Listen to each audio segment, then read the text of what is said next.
세상에 사는 사람들을 한번 가장 편하게 이렇게 나눠볼 수가 있습니다. 생각만 하고 행동에 옮기지 않는 사람, 그리고 생각한 것을 행동에 옮기는 사람. 많은 사람들이 자기 인생에 대해서 또 원하는 것에 대해서 생각을 합니다. 그런데 생각 속에서만 그치고 말지요. 행동이 옮기는 게 간단한 것 같아도 사실은 그렇지 않습니다. 그리고 생각만 하고 행동에는 옮기지 않는 이런 일이 반복이 되잖아요. 그러면 그 사람의 실천의 능력이 점점 떨어집니다. 생각만 하면 자기 세계 안에 갇히게 되고, 그리고 그게 아주 심해지면 자폐증 같은 정신적인 병도 될 수 있습니다. 유명한 문구지요. just do it. 한번 해봐라. 생각나면 한번 해보는 거지요. 사람이 자기가 가진 생각을 행동으로 옮기는 것은 대단히 중요합니다. 그런데 행동으로 옮기고 그 생각한 것을 완성할 때까지 세 가지 단계가 있습니다. 처음에는 출발해야 되죠. 시작해야 되는 거죠. 우리말에 시작이 반이다, 이런 표현이 있습니다.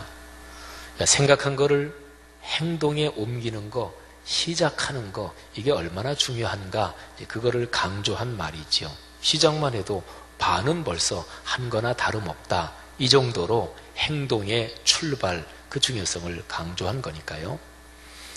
시작했으면 그 다음에 중간 과정이 필요합니다. 중간 과정, 이거를 거치지 않는 거는 아무것도 없습니다. 중간 과정이 힘들어요. 어떤 일도 중간 과정에서 힘든 게 하나도 없이 그냥 순탄하게 해서 그렇게 이루어지는 거, 그건 아주 드뭅니다. 대개 가치 있고 보람 있는 일일수록 중간 과정에 우여곡절도 있게 마련입니다. 중간 과정을 잘 가야, 그리고 포기하지 않고 끝까지 가야, 그래야 성공하잖아요.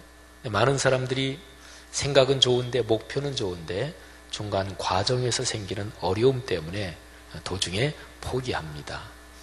완성에까지, 성공에까지, 그 목표 지점까지 도달하지 못하는 거죠. 목표 지점까지 도달해서 성공하고 완성하는 가장 간단한 공식 하나를 가르쳐 드릴까요? 또 듣고서 에이, 그러진 마시고, 단순하지만 그건 진짜예요. 성공할 때까지 포기하지 않으면 그러면 성공합니다. 아주 단순하지만 뭔가 이게 강하게 깨달아져 오는 어떤 진리가 담긴 말이 있잖아요. 그러니까 이 얘기는 성공, 완성, 목표 달성, 거기에 대해서 그 어떤 상황도 결코 흔들어 놓을 수 없는 열망, 갈망, 그리고 확신을 가져라, 그런 얘기지요. 어쨌든 중간 과정을 거쳐야 돼요. 그 다음에 맨 마지막으로 성취, 완성, 도달하는 지점까지 이제 이르는 거죠. 아름답게 성취하는 것은 쉬운 일이 아닙니다. 겨우 성취하고 상처뿐인 영광, 이런 표현처럼 그렇게 성취하는 것은 많은 사람이 해도 아름답게 성취하는 것, 또 성취하고 완성해서 나만 행복하고 나만 기쁜 게 아니라 내 주변에 있는 사람들이 같이 기쁜 것, 이거는 그렇게 쉬운 일은 아닙니다. 내가 한 일, 그리고 완성한 일, 그 일과 연관되고 관련된 중간의 모든 과정에서 서로 연결된 사람들까지도 같이 행복해지는 것, 이거는 또 그리 쉬운 일은 아닙니다. 거기에다가 우리 신앙인의 시각으로 하나님이 기뻐하시는, 하나님께 영광이 되는 것까지 포함한다면 거기에는 일정한 어떤 깨달음과, 그리고 그렇게 완성하는 데 대한 가르침이 필요합니다. 어쨌든요, 생각한 것을 행동으로 옮겨서 목표 지점에 이르기까지는 행동의 세 가지가 필요한데, 시작해야 되고 과정을 거쳐야 되고, 그래야 목표 지점에 이릅니다. 이거를 신앙적으로 한번 생각을 해보겠습니다. 사람이 시작하는 거, 의미 있는 삶이 시작되는 거, 그거는 비전을 가질 때부터 시작이 됩니다. 사람은 뭘로 사나요? 음식을 먹어야 살지요. 떡, 빵이 있어야 살지요. 다른 말로 표현하면 경제적인 것입니다. 돈이 있어야 살죠. 그 말은 틀린 말이 아닙니다. 근데 제가 지금 산다는 얘기는 사람이 무엇 때문에 근본적으로 사는 그거는 이게 뭘 가지고 뭐에 근거해서 사는 것인가? 사탄의 논리가 그겁니다. 돈이 있어야 살고 음식이 있어야 살고 떡이 있어야 살지. 예수님께서 공적 사역을 시작하시기 전에 40일 동안 금식하며 사역을 준비하셨습니다. 40일 금식 기도가 끝난 뒤에 굉장히 시장하셨을 그때 사탄이 와서 예수님한테 던진 유혹, 도전이 그것입니다. 이 돌로 떡 만들어 봐라. 사탄의 논리가 뭔지 예수님은 잘 알고 계셨어요. 돈이 있어야 살지, 떡이 있어야 살지, 그런 거였거든요. 그래서 예수님께서 말씀하십니다. 사람이 떡으로만 사는 것이 아니다. 하나님의 입에서 나오는 모든 말씀으로 산다. 여러분, 사람은 근본적으로 일반적으로 얘기해서 희망을 먹고 사는 존재다, 이런 얘기를 하죠. 지금 제 아무리 돈이 많고 지금 제 아무리 권력이 많고 지금 제 아무리 가지고 싶은 것을 다 가졌어도 내 바로 가까운 미래가 완전히 절망이다, 출구가 없다, 그러면 사람은 못 살아요. 사회는 보면 돈이 엄청나게 많은 사람들이 자살하기도 하고 또는 굉장히 높은 지위에 다른 사람의 선망이 되는 사람들이 스스로 목숨을 끊기도 합니다. 단적인 예지만, 그런데 그걸 보면 근본적으로 사람이 사는 거, 근본 조건이 돈은 아니고 근본 조건이 권력이나 어떤 성취가 아니다, 이런 걸 알 수가 있습니다. 근본 조건은 그런 거예요. 내 미래가 열려있다, 갈수록 좋아질 거다, 이게 희망이잖아요. 꿈이지요. 그래서 사람은 꿈을 먹고 희망을 먹고 사는 존재다, 그런 얘기를 하는 거죠. 그걸 비전이라고 얘기할 수 있어요. 하나님의 말씀이 사람한테 올 때 비전을 줘요. 꿈과 희망을 줘요. 하나님의 말씀과 가까워지면서 절망이 깊어지는 경우는 없습니다. 하나님의 말씀을 배웠더니 내 꿈이 산산조각이 나더라, 그런 건 없습니다. 하나님의 말씀은 우리에게 꿈과 희망 그리고 비전을 줍니다. 의미 있게 살아가는 시작이 바로 여기에 비전을 가지면서 우리는 뭐를 제대로 시작하는 거예요. 출발하는 거지요. 자, 그 다음에 중간 과정을 거쳐 가야 되잖아요.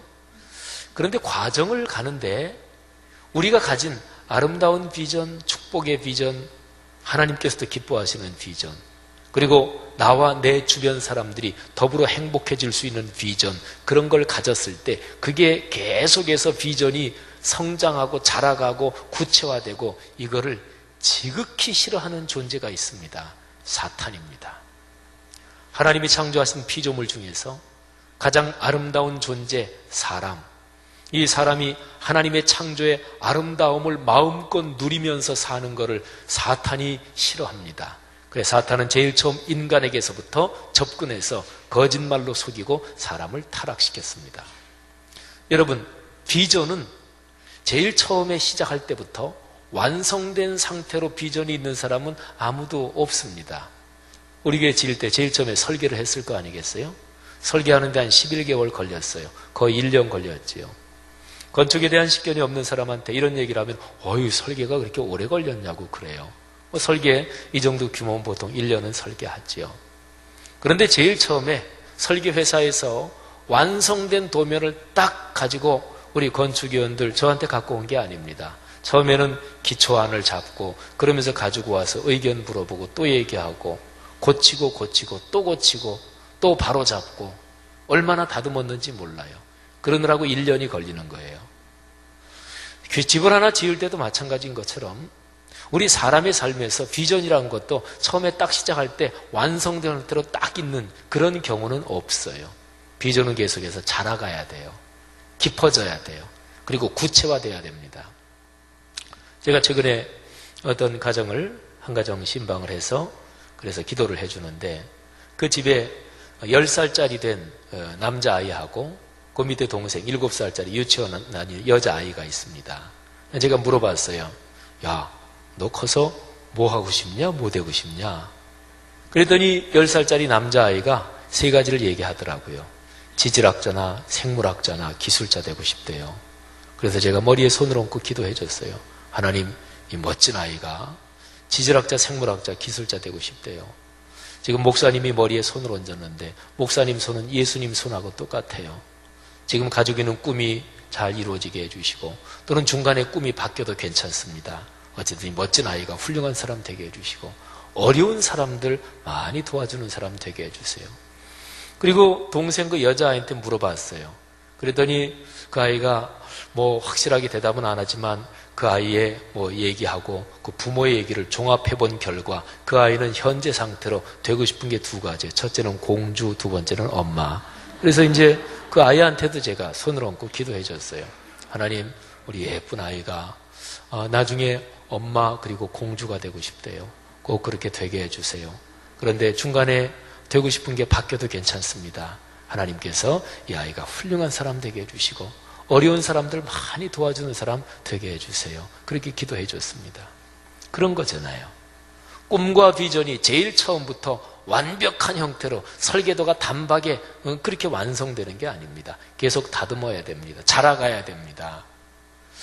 꿈이, 비전이 중간 과정에서 어려움을 겪기도 하면서 계속 자라가고 깊어지고 그리고 강해지고 그리고 구체화되면서 어느 정도 지점까지 이르면 진짜 이루어지겠구나 이런 생각이 듭니다. 우리 교회 건물 지을 때 처음에 그렇게 큰 거 어떻게 짓나? 중간에 이런저런 어려움이 있을 때 저거 완성 안 될 텐데 그렇게 생각하신 분들 많이는 없겠지만 이 자리에도 아마도 계실 거예요. 근데 꿈과 비전이 구체적으로 구체화되기 전부터 이건 분명히 이루어진다 이렇게 생각하는 사람은 통찰력이 대단한 사람이고 특별히 신앙적인 일에서 하나님의 뜻이 담긴 일이라면 그건 이루어진다. 어떤 일이 있어도 그건 진행이 된다. 이렇게 생각하는 사람은 믿음이 참 좋으신 분이지요. 어쨌든 그런 거예요. 사랑하신 여러분, 비전이 구체화되고 비전이 강해지고 비전이 깊어지는 것을 싫어하는 존재가 있는데 사탄이라고 말씀드렸지요. 그래서 비전이 계속해서 자라가는 데는 그리스도인에게는 사탄의 방해를 꺾을 만한 방법이 필요해요. 그 방법이 기도예요. 비전을 붙잡고 기도해야 돼요. 어떤 일을 간절히 원하면 그 사람에게 그 생각이 자꾸 날 거 아니겠어요? 지금 신앙적인 얘기를 하는 거 아닙니다. 그냥 일반적으로요. 어떤 아이가 게임기 갖고 싶다. 그러면 밤낮 게임기 생각날 거 아니겠어요?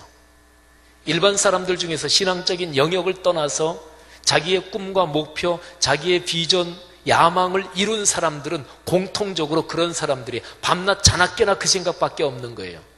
그럼 그리스도인들은 어떤 생각을 하고 그게 간절하면 그게 기도해야 그리스도인 아니겠어요?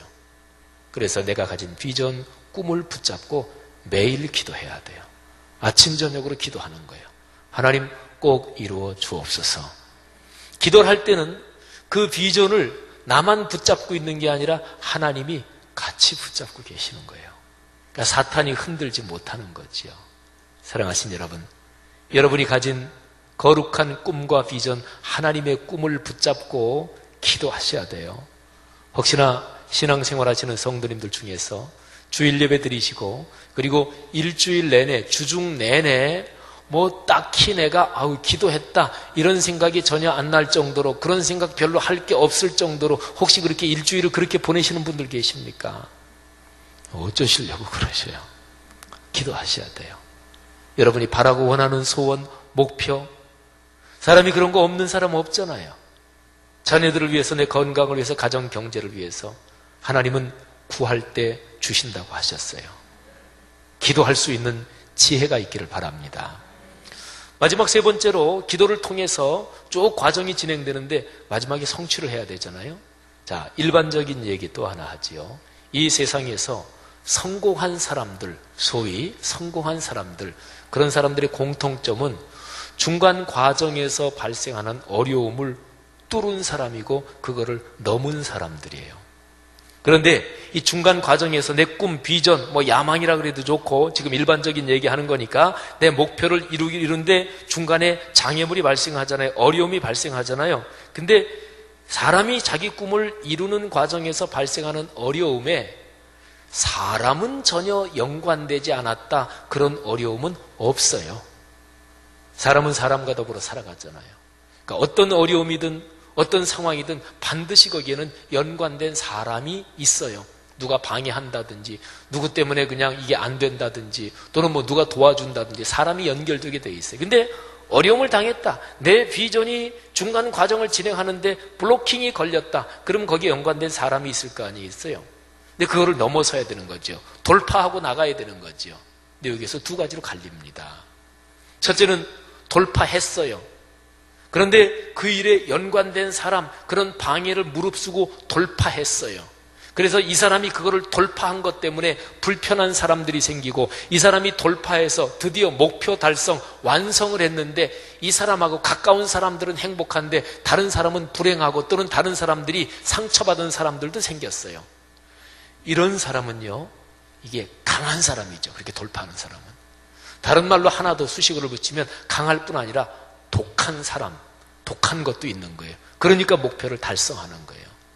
자, 그런데 이 상황을 돌파한 사람 중에서 이런 첫 번째 유형 말고 또 다른 유형이 있습니다.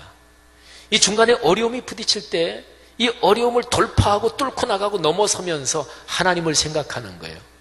아, 이 일에 어떤 하나님의 뜻이 있을까? 하나님은 이 일을 통해서 나에게 뭘 가르쳐 주시려고 하는 것일까?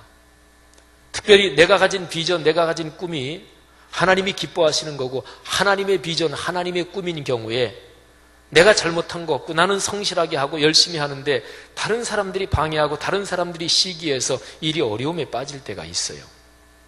길을 막고 물어봐도 나는 잘못한 거 없고 저 사람이 방해하고 저 사람이 시기하고 괜히 말거리 만들어내고 그래서 어려움을 당하는 경우도 있어요. 난 진짜 잘못한 거 없는데 다른 사람도 다 그렇게 인정해요.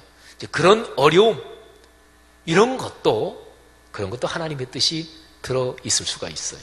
아니, 들어있어요.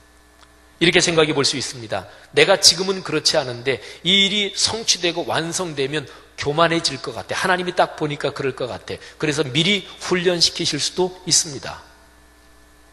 아니면은 내가 이 일을 진행하는데 이 일이 나는 진짜로 성실하게 하는데 어렵다. 그러면 거기에서 이런 감사거리도 찾을 수가 있어요. 예수님은 당신이 잘못해서 고난받은 거 아니잖아요. 예수님은 당신이 죄 지어서 십자가 지신 거 아니잖아요. 예수님은 하늘아버지 뜻을 위해서, 모든 사람을 구원하기 위해서 자기는 잘못하지 않았는데 고난과 고통, 죽임을 당하셨단 말이에요. 그게 예수님의 고난이에요. 그래서 그리스도인들에게 주님의 고난에 동참한다, 이게 얼마나 귀한지 그건 적어도 알기는 다 우리가 알잖아요. 그러면 아까 제가 말씀드린 그런 상황 속에서 그런 감사를 우리가 묵상할 수 있어요. 오, 주님이 당하신 그런 고난을 제가 참여할 수 있고 맛볼 수 있다는 것, 주님 진심으로 감사합니다. 사랑하신 여러분, 우리가 비전을 이루어가는 과정 가운데 어려운 장벽이 부딪히고 중간에 방해물이 있고 중간에 고통스러울 때 그때 뚫고 나가는 것은 두 가지 종류가 있단 말이에요. 아주 강하게 어떻게 하든 뚫고 나가서 내가 생각한 목표를 완성하는 사람, 그 사람의 삶에 또 그 사람의 생각에 하나님은 없는 경우요, 이런 사람은 강한 사람이에요. 근데 독하기도 해요. 또한 부류는 내가 당하는 어려움 생각하면서 주님의 뜻이 무엇일까? 주님께서 뭘 가르쳐 주시는 것일까? 내가 자신을 더 성찰해야 될 부분이 무엇일까? 어떻게 하면 이 일이 합력해서 하나님께 영광이 될까? 주님은 어떻게 생각하실까?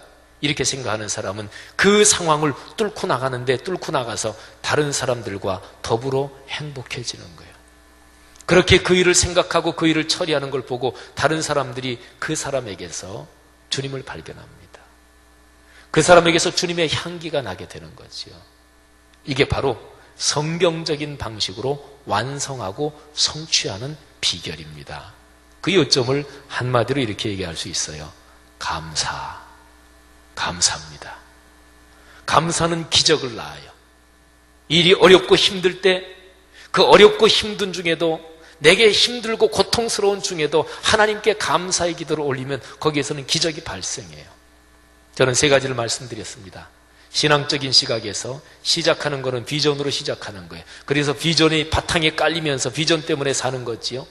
그리고 중간 과정에서 비전을 키우고 비전을 구체화시키고 비전이 점점 더 자라게 되는 것은 그거는 계속해서 붙들고 기도하면서 비전이 자라고 중간 성취가 생기는 거예요. 그리고 맨 마지막으로 하나님께도 영광이 되고 나도 목표를 달성했으니까 기쁘고 내 주변 사람, 그 일에 연관된 모든 사람들이 더불어 행복해지는 이런 완성은 감사로 완성하는 거예요. 그래서 이렇게 정리해 볼 수가 있습니다. 사람은요, 비전으로 살고 기도만큼 이루고 감사로서 완성합니다. 다시 한번 말씀드릴까요? 비전으로 사는 거예요. 기도만큼 이루는 거예요. 하나님은 구하면 주신다고 했으니까. 구하지 않아도 주시면 얼마나 좋습니까? 저한테 물어보지 마시고 나중에 하나님한테 가서 뭐 여쭤보셔요. 어쨌든 성경에는 구하라 그리하면 주실 것이요 찾으라 그리하면 너희가 찾아낼 것이요 문을 두드리라 그리하면 너희에게 열릴 것이니 이렇게 기록을 하고 있습니다. 기도만큼 이루는 거예요. 그리고 어려움이 있을 때 어려움을 돌파하고 결국에 아름다운 완성의 자리에 이르는 것, 상처뿐인 영광 말고 아름답고 풍요로운 더불어 같이 행복한 완성은 그거는 감사로 거기까지 걸어가는 거예요. 어떤 경우에도 불평, 불망, 원망 이건 하나님의 방법이 아닙니다. 사랑하신 여러분, 사도 바울은 빌립보에 있는 성도들에게 편지를 쓰면서 제가 지금 말씀드린 하나님의 위대한 꿈 그리고 아름다운 비전을 이루는 이 세 가지 요소에 대해서 이야기를 하고 있습니다. 빌립보서 1장 3절부터 11절 그 중간에 우리 성도들이 많이 아는 그리고 참 너무 좋은 구절이 바로 여기에 끼워져 있어요. 너희 안에서 착한 일을 시작하신 이가 그리스도 예수의 날까지 이루실 것을 내가 확신하노라. 우리가 확신하노라. 아멘. 우리 안에서 착한 일, 위대한 일을 시작하신 그분이 그리스도 예수의 날까지 이루어 주신대요. 이 말씀이 여러분의 말씀으로 받아들여지기를 축복합니다. 사도 바울은 3절부터 11절까지 해서 비전에 대해서 이야기를 합니다. 바울이 이렇게 표현해요. 5절에 보니까 빌립보 성도들이 복음을 받아들인 첫날부터 바울이 지금 편지를 쓰고 있는 그때 그 시점까지 빌립보 교회 성도들은 복음을 위한 일에 참여하고 있었습니다. 첫날부터 지금까지 복음을 위한 일에 참여하고 있었습니다. 복음을 위한 일, 이게 그들의 비전이었고 복음을 위한 일 때문에 그들은 살아가고 있었습니다. 6절 말씀에서는 그거를 착한 일이라고 표현했습니다. 그리고 7절 말씀에서는 사도 바울이 복음을 전하며 고통도 당하고 감옥에도 갇히고 두들겨 맞기도 하고 그런데 그런 가운데서도 복음이 참입니다. 이게 진리입니다. 이 복음을 변명하고 변증하고 확정하고 전하는 그 일에 빌립보 성도들이 같이 참여해왔다. 이렇게 얘기하고 있습니다. 바울과 빌립보 성도들은 비전을 가지고 있었어요. 그게 복음과 연관된 것입니다. 성도가 가진 비전이 하나님의 꿈이 되려면 내가 하는 어떤 것이든지 간에 그것이 예수 그리스도의 십자가의 복음하고 연관되어 있나 그거를 검토해보고 그거를 묵상해보고 그거를 살펴보면 됩니다. 손주들 중에 고시 공부하는 손주들이 있습니까? 할머니 할아버지 당연히 기도하시겠죠. 그런데 손주들 고시 공부하는 게 예수 그리스도의 복음하고는 어떤 연관이 있나요? 그 생각을 한 번도 안 해보셨다고요? 근데 기도할 때 힘이 나셔요? 사업이 잘 되게 해달라고 당연히 기도하지요. 몸이 아프면 건강하게 해달라고 기도하지요. 그 기도가 예수 그리스도의 복음하고는 무슨 연관이 있어요? 좀 더 좋은 아파트로 옮기고 싶으십니까? 또는 부동산 값이 올랐으면 좋겠습니까? 주식 투자해 놓은 게 올랐으면 좋겠습니까? 그런데 거기에도 물어보셔야 되는 거예요. 그 일이 예수 그리스도의 복음하고는 어떤 연관이 있습니까? 혹시나 마음속에 자의식 속에 주님의 복음에 이거는 뭐 연관이 전혀 없고 그냥 내 욕심이지. 근데 그렇게 생각하고 그런 자의식을 가지고도 기도가 당당하게 나옵니까? 하나님은 잡신처럼 다루어지시는 분이 아니에요. 그래서 성경에 그런 말씀이 있어요. 하나님을 만만히 보지 말아라. 성경에 있는 정확한 표현을 말씀드리면 하나님은 만홀히 여김을 받을 뿐이 아니다. 갈라디아서의 말씀이에요. 보통 잡신은 복채 많이 주면 돼요. 상 잘 차려놓으면 돼요. 그러면 기분 좋아서 축복해 주는 거예요. 하나님은 그런 분이 아니십니다. 사랑하신 여러분, 예수 그리스도의 복음이 우리가 하는 그 어떤 일이든지 직간접으로 어쨌든 다 연결되어 있어야 돼요. 그때 우리는 기도할 때 힘을 얻고 하나님 앞에 담대하게 구할 수가 있는 거예요. 그 다음에 바울과 빌립보 교인들은 말이지요, 하나님의 거룩한 비전을 위해서 기도해야 된다는 것을 알았습니다. 오늘 이 말씀 가운데서는 바울이 빌립보에 있는 성도들에게 편지를 보내면서 바울은 얘기합니다. 나는 여러분을 위해서 기도하고 있습니다. 여러분을 위해 기도할 때마다 나는 얼마나 기쁜지 모릅니다. 왜? 그들이 가진 복음의 비전 때문에. 9절 이하에서는 바울이 구체적으로 기도하는 내용이 거기 적혀 있어요. 내가 여러분을 위해서 기도합니다. 여러분의 사랑이 거룩한 지식으로 더 풍성하고 완성이 돼서 본질적으로 선한 것, 지극히 선한 것, 진짜로 근본적인 하나님의 뜻이 무엇인지를 잘 깨닫고 분별하고, 그래서 여러분의 신앙 인격이 성숙하기를, 진실하고 허물 없이 그리스도의 날까지 늘 더 아름다운 삶이 되도록, 그리고 지금 현재 진행형으로 열매가 가득하도록. 이거 참 좋지 않아요? 지금 현재 여러분들이 살아가는 매일매일의 삶 가운데 열매가 가득하도록, 의의 열매가 가득하도록, 예수 그리스도께서 주시는 의의 열매가 가득하도록, 그래서 여러분이 걸어가는 인생길, 여러분의 자녀손 그 삶의 길에서 여러분이 하나님의 영광과 찬송이 되기를 나는 기도하고 있습니다. 여러분이 하나님의 영광과 찬송이 되기를, 다른 사람들이 여러분을 볼 때에 저 사람들을 보니까 하나님이 계신 게 맞다, 저 사람들을 보니까 하나님이 참 좋으신 분들인 게 맞다, 이런 하나님의 영광과 찬송이 여러분의 인생길에서 여러분이 그런 존재가 되기를 나는 간절히 기도하고 있습니다. 사도 바울이 빌립보 교인들을 향해서 기도한 이 기도 제목이 하나님께서 여러분을 위해서 가지시는 소원으로 들리는 축복이 있기를 바랍니다. 세 번째로 사도 바울은 감사하고 있습니다. 기도할 때마다, 복음에 대한 일을 생각할 때마다 바울은 감사하고 있습니다. 빌립보 교회 교인들을 생각할 때마다 기뻐하고 있습니다. 빌립보서가 감옥에 갇혀서 쓴 편지거든요. 근데 빌립보서에 별명이 붙어 있습니다. 성경학자들이 빌립보서를 연구하면서 붙여놓은 별명이에요. 기쁨의 편지. 감옥에 갇혀서 뭐 기쁠 일이 뭐가 그렇게 있겠어요? 근데 빌립보서에는 기쁘다, 기뻐하라, 감사하다, 그런 말이 얼마나 많이 나오는지 몰라요. 저 유명한 말씀이 바로 여기 나와요. 빌립보서 4장 6, 7절인데요. 아무것도 염려하지 말고 오직 모든 일에 기도와 간구로 너희 구할 것을 감사함으로 하나님께 아뢰라. 그리하면 모든 지각에 뛰어난 하나님의 평강이 그리스도 예수 안에서 너희 마음과 생각을 지키시리라. 아멘. 범사에 감사하라신 말씀을 어린아이처럼 단순하게 그렇게 받아들이고, 어렵고 고통스러울 때도 하나님 저는 이해가 되지 않지만 범사에 감사하라고 말씀하셨으니 주님 감사합니다, 어떤 주님의 뜻인가 있을 줄 믿습니다, 이렇게 하다 보면은 그러면 감사가 훈련이 되는 거예요. 사랑하신 여러분, 오늘 이 빌립보서에서 사도 바울은 감사가 얼마나 커다란 기적을 낳는지 그거를 우리에게 가르쳐주고 있어요. 바울이 감옥에 갇혔거든요.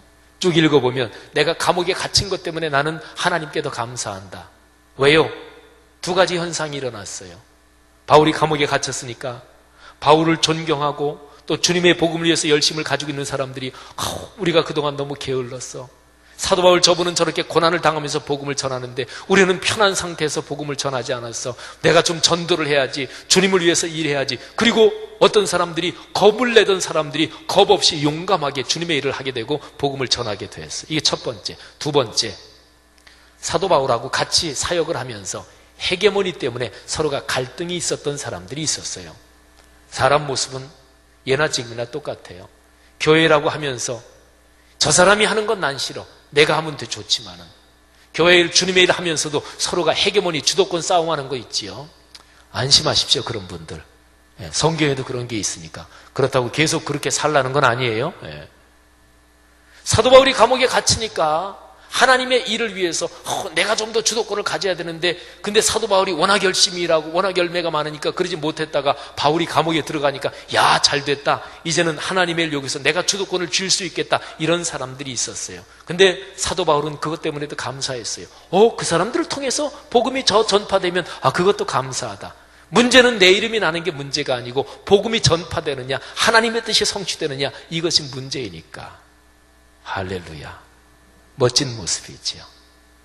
한국 교회에 그런 사람들이 더 많아지도록 오 주님, 한국 교회를 긍휼히 여겨 주옵소서.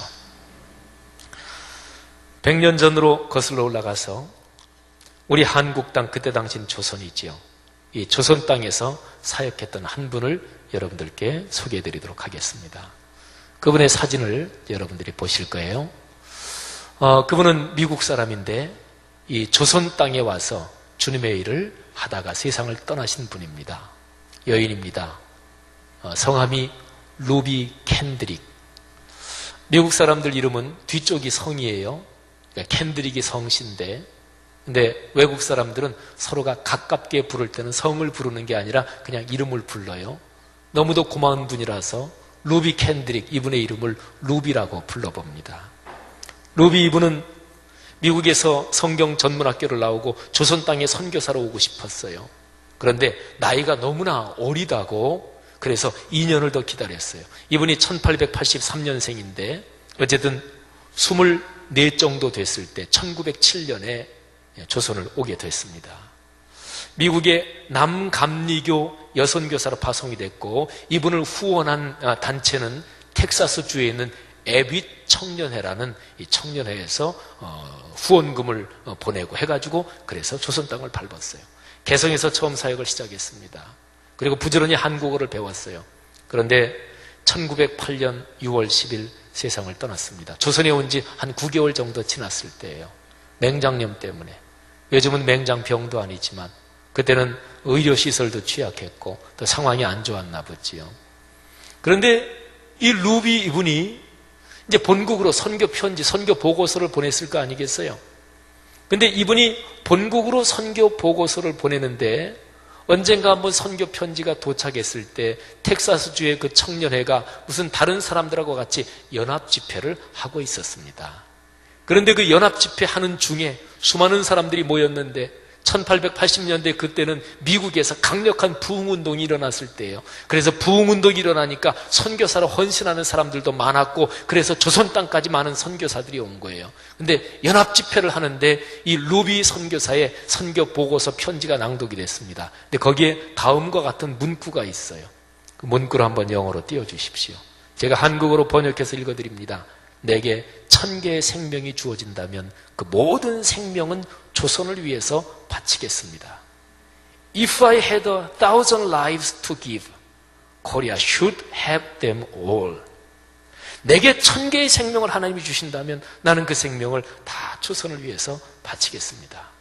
거기에 모인 사람들이 얼마나 큰 은혜를 받았겠어요? 또 그 청년들이 주머니에서 돈씩 내가지고 후원금을 만들어가지고 루비 선교사를 위해서 보내주는데 그렇게 강력한 헌신을 가지고 사역하고 있다니까 얼마나 많이들 은혜를 받았겠어요. 큰 은혜를 받았습니다. 근데 그 다음 날입니다. 그 다음 날도 집회하는 날인데 조선에서 전보가 하나 왔어요. 루비 선교사가 세상을 떠났다는 전보였습니다. 편지는 그 당시에 배 타고 오니까 한참 전에 쓴 편지가 온 것이고 루비 선교사가 세상을 떠났으니까 본국 선교부에 이게 전보가 와서 거기에 애비 청년의 후원한 단체가 거기서 집회를 하고 있으니까 글로 온 거예요. 그런데 그날 루비 선교사가 세상을 떠났다는 얘기를 듣고서 거기에서 한 20여 명 되는 사람들이 나도 선교사로 헌신하겠습니다. 이렇게 헌신을 했다는 거예요. 루비는 죽기 전에 이렇게 유언했다 그래요. 내가 죽거든 텍사스 청년 회원들에게 얘기해서 10명씩, 20명씩, 50명씩 한국으로 나오라고 말해주세요. 이 루비 선교사가 25살 되던 때에 천국으로 가셨는데 루비 선교사가 어머니, 아버지에게 쓴 마지막 편지를 제가 읽어드리겠습니다. 한번 화면은 루비 선교사 사진을 띄워주시고 이 아리따운 여인 25살에 한참 꽃다운 처녀 선교사 이분이 어떤 거룩한 심정을 가지고 또는 어떤 주님을 위한 꿈을 가지고 이 땅에 와서 사역했는지 이 편지를 한번 들으면서 한번 생각을 해보십시오. 사랑하는 아버지, 어머니, 이거 조선 땅에 오기 전 집들에 심었던 꽃들이 활짝 피어났다는 소식을 들었을 때 하루 종일 집 생각만 했습니다. 욕심쟁이 수지가 그 씨앗을 받아 동네 사람들에게 나누어 주었다니 너무나 대견스럽군요. 아마 내년 봄이 되면 온통 우리 동네는 내가 심은 노란 꽃으로 덮여 있겠군요. 아버지, 어머니, 이거 조선 땅은 참으로 아름다운 곳입니다. 모두들 하나님을 닮은 사람들 같습니다. 선한 마음과 복음에 대한 열정으로 보아 아마 몇십 년이 지나면 이곳은 예수님의 사랑이 넘치는 곳이 될 것 같습니다. 저는 복음을 듣기 위해 20km를 맨발로 걸어오는 어린아이들을 보았을 때 그들 안에 있는 하나님의 사랑 때문에 오히려 위로를 받습니다. 그러나 한편에서는 탄압이 점점 심해지고 있습니다. 그저께는 예수님을 영접한 지 일주일도 안 되는 서너 명이 끌려가 순교했고, 토마스 선교사와 제임스 선교사도 순교했습니다. 선교 본부에서도 철수하라는 지시가 있었지만 대부분의 선교사들은 그들이 전도한 조선인들과 아직도 숨어서 예배를 드리고 있습니다. 그들은 모두 순교를 할 작정인가 봅니다. 오늘 밤은 유난히도 고향으로 돌아가고 싶습니다. 외국인을 죽이고 기독교를 증오한다는 소문 때문에 부두에서 저를 끝까지 말리셨던 어머니의 얼굴이 자꾸 제 눈앞에 어립니다. 아버지, 어머니, 어쩌면 이 편지가 마지막일 수도 있습니다. 제가 이곳에 오기 전 뒤뜰에 심었던 한 알의 씨앗으로 이제 내년이면 온 동네가 꽃으로 가득하겠지요. 그리고 또 다른 씨앗을 만들어내겠지요. 저는 이곳에서 작은 씨앗이 되기로 결심했습니다. 제가 씨앗이 되어 이 땅에 묻히게 되었을 때 아마 하나님의 시간이 되면 조선 땅에는 많은 꽃들이 피고 그들도 여러 나라에서 씨앗이 될 것입니다. 저는 이 땅에 저의 심장을 묻겠습니다. 바로 이것은 조선을 사랑하는 저의 열정이 아니라 조선을 향한 하나님의 사랑이란 것을 알게 되었습니다. 어머니, 아버지 사랑합니다. 동남아나 이런데 우리보다 훨씬 못 사는 나라에 가보면 그 나라에서 이렇게 느끼는 게 아름답다. 솔직히 그런 게 아니고요. 불편해요. 요즘은 가정에 전부 다 수세식 화장실이 다 돼 있어서 혹시라도 재래식 화장실이 있는데 중고등학생들 데리고 가면 며칠 동안 화장실 한 번도 안 갑니다. 이 젊은 처녀 선교사가 조선 땅에 와서 사람들이 뭐 그렇게 아름답게 보였을까요? 신발도 없어서 20km를 맨발로 걸어오는 그 어린아이들이 뭐가 그렇게 아름다웠을까요? 불편하지 않았을까요? 그런데 아름다웠대요. 그리고 자기에게 1000개의 목숨이 주어진다면 그 생명을 조선을 위해 다 바치겠대요. 사랑하신 여러분, 누군가 복음을 전해줬으니까 우리가 예수를 믿은 거예요. 아니, 신앙 얘기하지 말고요. 그냥 일반적인 얘기 해볼까요? 일반적으로도 누군가는 희생을 해야 그 가정은 아름다워지고 그 사회는 아름다워져요. 그리스도인이라면 당연히 그렇게 살아야 되는 거 아니에요? 사랑하신 여러분, 선교에 대해서 하나님의 복음을 전하는 것에 대해서 우리는 참으로 진지한 생각을, 정직한 생각을 가져야 합니다. 예수 그리스도의 복음을 전한다는 거기에 대해서는 별로 관심도 없고 설교는 들어도 그냥 그건 그런 거고 남의 일처럼만 생각하고 그러고서는 우리가 하나님 앞에 복을 달라고 기도할 수가 없습니다. 사랑하신 여러분, 루비 선교사의 헌신은 우리에게 많은 감동과 도전을 줍니다. 이분이 부모님께 보내는 그 마지막 편지는 성령께서 감동하신 편지 아니겠습니까? 이분이 이 편지를 쓸 때 이 조선 사람들의 열정으로 보아 몇십 년 후에는 여기에 복음의 꽃이 활짝 필 것이라고 했는데 그렇게도 했습니다. 이 조선 사람들이 또 다른 곳으로 가서 주의 복음을 전할 것입니다. 그랬는데 또 그런 일이 진행이 되고 있지요. 여러분, 어려운 일이 있으면 그 사람에게 찾아가는 게 좋습니다. 우리 교회에서 내년 후년부터 성지순례를 가기로 했는데 이제 8월쯤에는 광고가 나갈 거예요. 근데 저는 그런 생각을 가져봅니다. 우리에게 모든 성도들은 그리스도로 살아가면서 평생 한번 성지순례 해보는 거 좋잖아요. 경제적으로 어려우신 분들은 조금씩 저축해서 3년 후, 4년 후, 2년 후부터 시작해서 계속 할 거니까. 그런데 누구나 우리 교회 성도들은 성지순례 한번 가보고 그 다음에 한 2년, 3년 또는 4, 5년마다 한 번씩은 외국에 좀 선교지에 좀 나가게. 어떤 분은 그런 분이 있어요. 에이, 그거 뭐 나가냐고 그 비행기 값 들일 필요 없이 그냥 돈 보내주는 게 더 낫지. 하나 물어볼까요? 여러분의 손주 손녀 아픈데 에이, 그거 가봐야 뭐해, 돈 보내주면 되지. 그래요? 안 그러잖아요. 신앙생활은 그냥 내 자식 손주 생각만 하면 돼요. 자식 손주한테 그렇게 안 하면서 하나님의 일은 간단하게 처리하려고 그러죠. 가야 됩니다. 가서 그리스도의 사랑으로 그분들의 손을 잡아줘야 되는 거예요. 사랑하신 여러분, 하나님께서 우리에게 말씀 성전을 주셨습니다. 이 큰 성전에 들어와서 저는 담임 목사로서 잘해야 된다. 이 큰 성전 들어와서 복을 받으려면 거꾸로 얘기하면 이스라엘 백성들이 가나안 땅에 들어가서 하나님의 말씀을 지키지 않으면 망한다고 했어요. 우리 교회가 이 큰 성전 들어와서 계속해서 쭈그러들고 망할 가능성도 있을까요? 제 전공이 교회사인데 망한 신뢰를 말씀드릴까요? 영국에 가보십시오. 커다란 교회당이 술집으로 팔리고 이슬람 사원으로 팔리고 어렵지 않게 볼 수 있습니다. 유럽 가보십시오. 성전 들어온 거 아무것도 아닙니다. 만평성전 아무것도 아닙니다. 저는 들어오기 전부터 계속해서 얘기했습니다. 우리의 마음속에 말씀의 성전이 지어지는 게 더 중요합니다. 근데 이 성전이 건물 질 때 우리 서원했거든요. 온 세계 선교하겠습니다. 서원 안 지키면 그러면 망하는 거예요. 담임 목사로서 저는 절박합니다. 적어도 우리 교회 장로님, 권사님, 안수 집사님, 각 부서 기관의 리더들은 이 문제를 진지하게 붙들고 기도해야 될 거예요. 이 성전에서 성전을 지으면서 온 세계 선교하겠다고 서원한 것들이 적어도 목회자를 비롯한 중직자들에게까지는 걸려 있어요. 여러분의 가정 경제가 걸린 문제라고 보시면 영적으로 정확합니다. 성도들이요, 하나님의 꿈이 우리의 꿈이 됐으면 좋겠습니다. 그렇게 진실하게 사는 성도들 됐으면 좋겠습니다.